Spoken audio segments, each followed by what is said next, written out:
Greetings to all of you. My dear sisters and brothers and my dear friends, a warm welcome to all of you from your Pastor Yeti. I'm starting a new meditation on my broadcast, and it's about when a woman meets Jesus, finding the love every woman longs for. You're going to hear some stories from the author herself explaining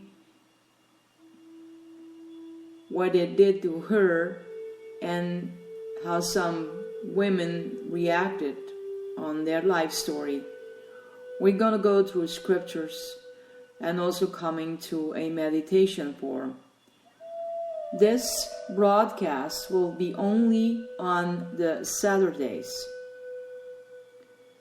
So it's not going to be there every day. So for those who want to hold on to this, it's going to be on the Saturdays. And I will inform you when that day would be changed. Okay? So this is a very deep moment for all women. And if our guys want to listen to, you're welcome. There is no thoughts or place in my brain, if I may say so, that will say it's not for man. So all are welcome to this new meditation. There are also scriptures which will relate to such kind of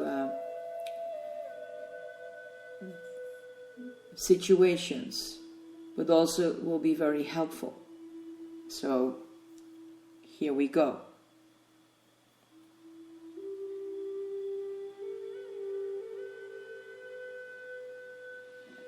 Have never quite loving you and never will.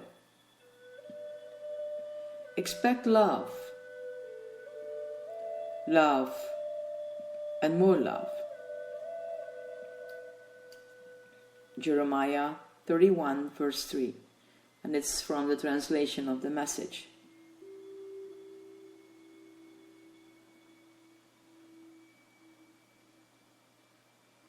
Where there is great love, there are always miracles.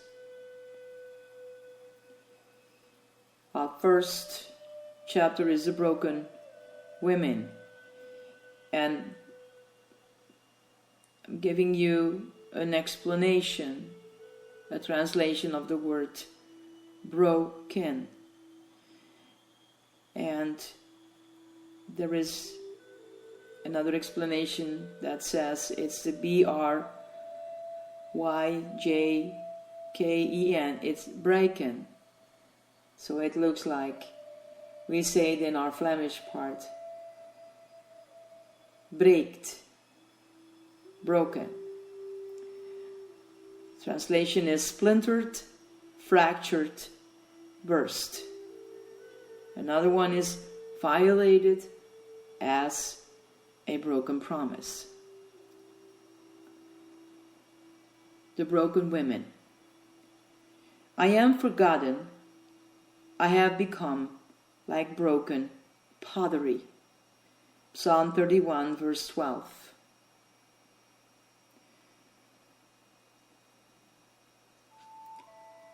Now you're going to hear a story of the author of a person she knew. It was one of the most painful nights of my life.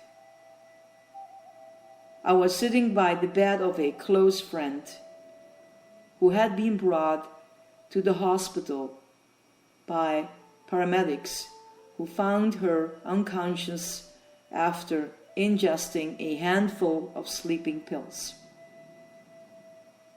As Emma began to regain consciousness, she turned her head in my direction and whispered, "I wish somebody really loved me." I will never forget those words because I believe they echoed a universal longing. the desire we all have to be loved. Not the fantasy love we read about in a fairy tale or the make-believe type of love we see in a movie. Not a romantic flowers and candy love, but an abiding love that lasts forever.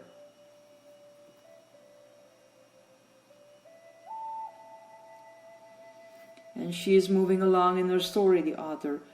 She said that her 24-year-old niece and I were watching the movie Ever After for the 5th time.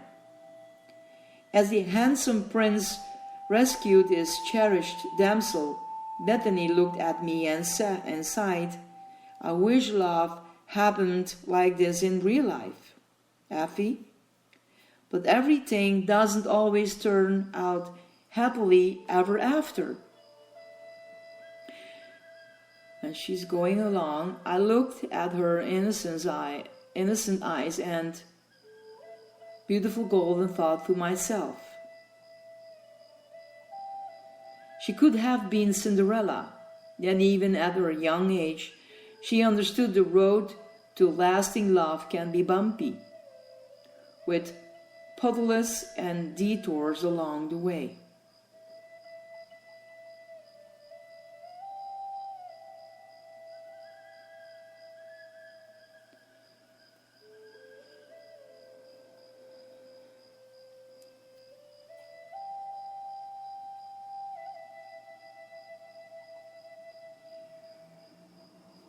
She's going further in her story. "I know my own pursuit to find the love I dreamed about was not easy. There were times of disappointment and times when my heart ached.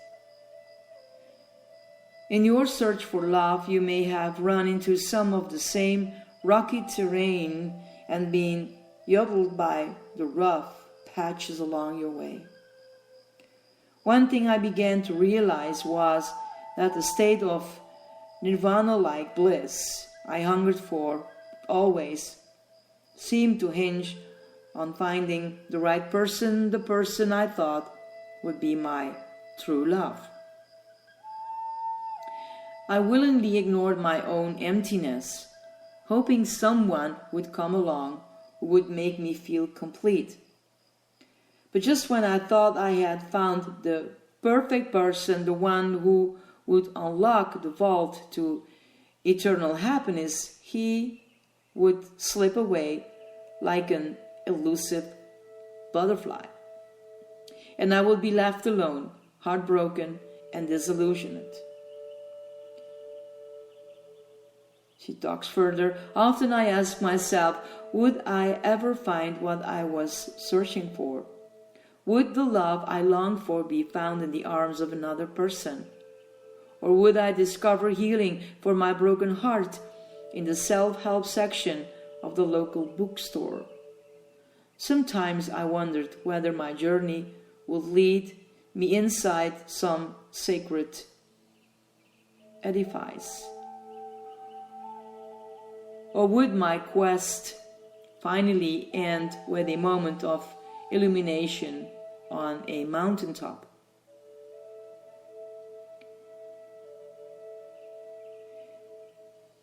This meditation, this meeting is born out of her personal desire to find a lasting love, a love that would bring total fulfillment. I'm talking about the type of love that is there when you go to bed at night and has not left when you get up in the morning. A love that climbs with you to the mountaintops and does not take off when you hit a valley. A love that does not waver when the wind blows in a different direction. A love that turns heaven and earth to find you, then wraps his arms around you and never lets you go. Don't you want to find this kind of love? Doesn't everyone? If you are searching for a love that fulfills your heart yearning, I have news for you. You are not alone. you have company, other women who, just like you and me, wanted to be loved, not for who they were or what they were, but simply as they were. These women came from a variety of backgrounds. They were young and old, wealthy and poor, married and single, an unwed teenager and a wealthy socialite, an adulterer and a mother-in-law, an ambitious working woman and a destitute widow, a woman with severe physical disabilities, and a woman who could climb any mountain. These women wanted to be accepted, encouraged, and loved, and yet all too often they were abused, used, or ignored. Something in these women's lives was not working, and even though they could not put their finger on the problem, they felt broken. They wanted to get their lives fixed and put back together in working order. As each woman searched relentlessly to find what she longed for, her pursuit led to one man or other relationships, an ordinary Jewish laborer with a common name. And now about this man, that one man we're talking about is Jesus.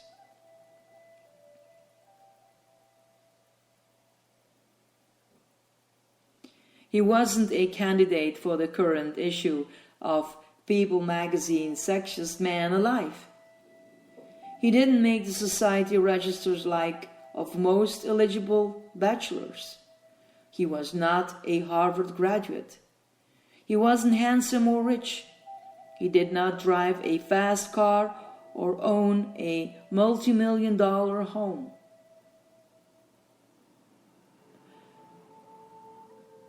The establishment detested him, and his job prospects were poor at best.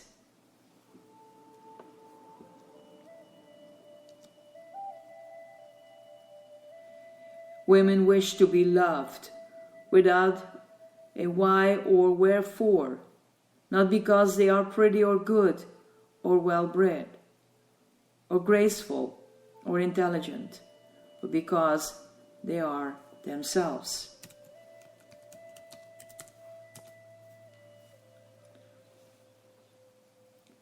Yet in spite of a less than promising resume and a plain appearance, Jesus drew women to his side like a magnet. From his birth to his death, they followed him. Long after other people took off in disappointment, disgust, or frustration, the women stayed by Jesus' side, hooked like superglue. And I asked myself, why? I found my answer by examining the way Jesus treated every woman he met.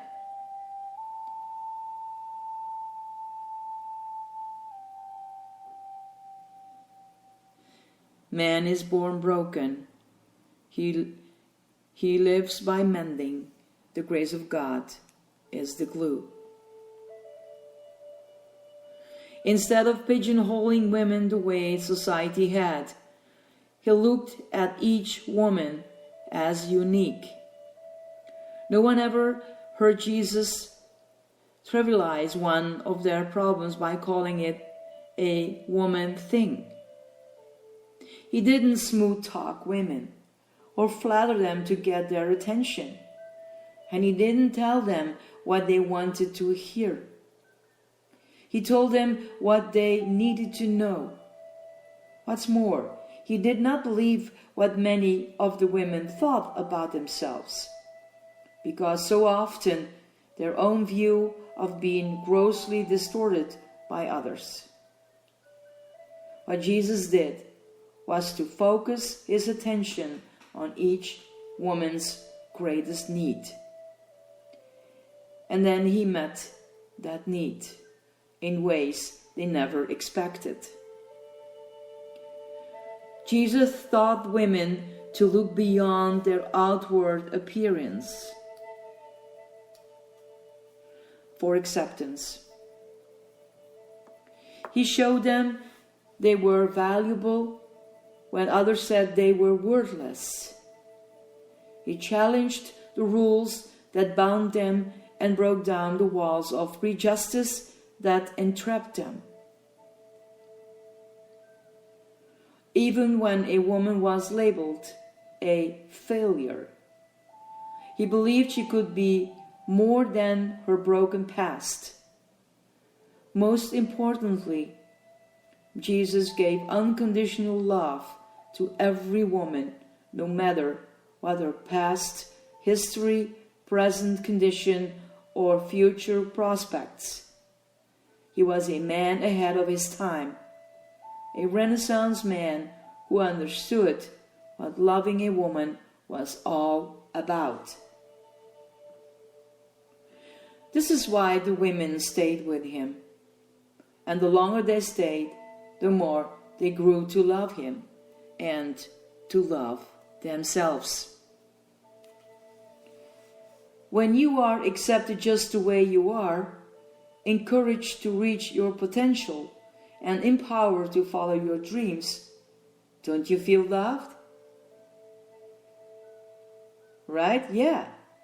If you long for a love that restores your self-worth, gives you purpose, fills you to overflow, and never lets you go, then I invite you to come on a journey with Jesus. Just as he transformed the lives of the women he met, so today he will transform your life in ways you never imagined. He had sent me to heal the brokenhearted, to set at liberty them that are bruised. Luke 4, verse 18. A time for reflection now. I went down to the potter's house, and I saw him working at the wheel. But the pot he was shaping from the clay was marred in his hands. So the potter formed it into another pot, shaping it as seemed best to him. Jeremiah 18, verses 3 to 4. Our exploitation. My thoughts and feeling broken. Is there a part of my life that is broken?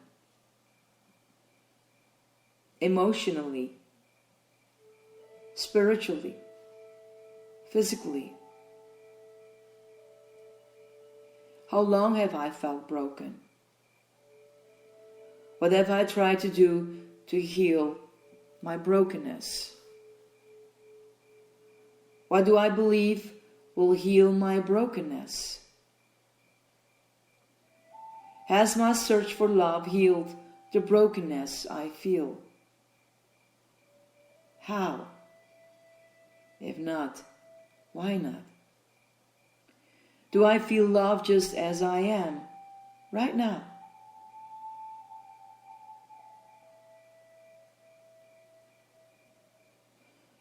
Inspiration. Yet, O Lord, you are our Father. We are the clay. You are the potter. We are all the work of your hand. Isaiah 64, verse 8.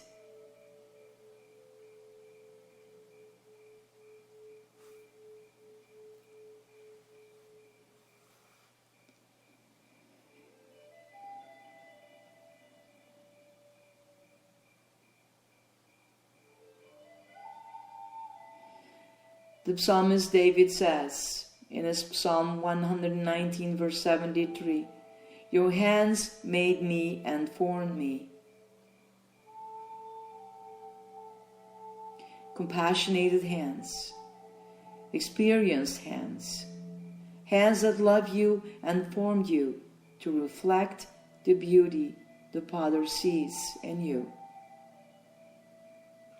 What does it mean to be formed by God? Knowing I am formed by God, how does it make me feel? How does this knowledge affect the way I think about myself when I feel broken? What do these words mean to me? He who made you, who formed you in the womb. Isaiah 44 verse 2. In what ways do I believe God can bring healing to the broken places in my life? You will be a vessel for honor, sanctified and useful for the Master, prepared for every good work. 2 Timothy chapter 2 verse 21.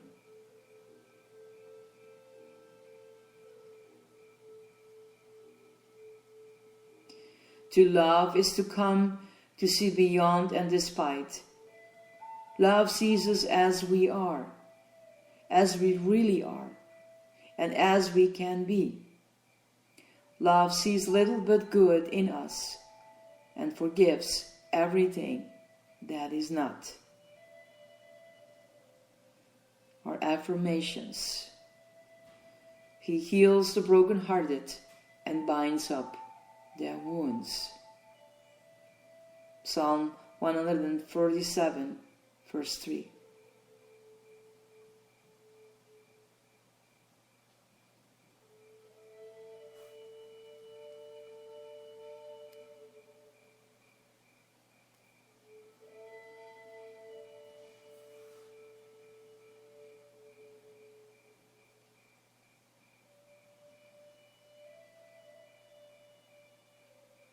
My dear, beautiful women, you see that we cannot rush every day through all this. Take the time to listen back to the affirmations, the inspirations, the things you need to look at yourself in meeting Jesus. Take your time. When a woman meets Jesus, finding the love every woman longs for, this is given to you. So for this meditation,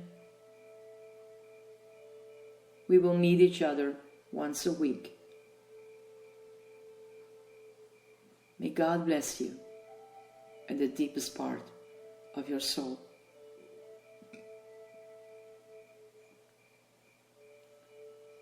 Let Him made you, shape you. In the way that He sees you. And He loves you unconditionally. Blessings to all of you, my dear ones. This is your Pastor Yeti. And I invite you, when some women wants to write me, you can. If you need a prayer, write me. It's not because we are in the Spirit with each other. I believe very strongly that prayer, there are no boundaries.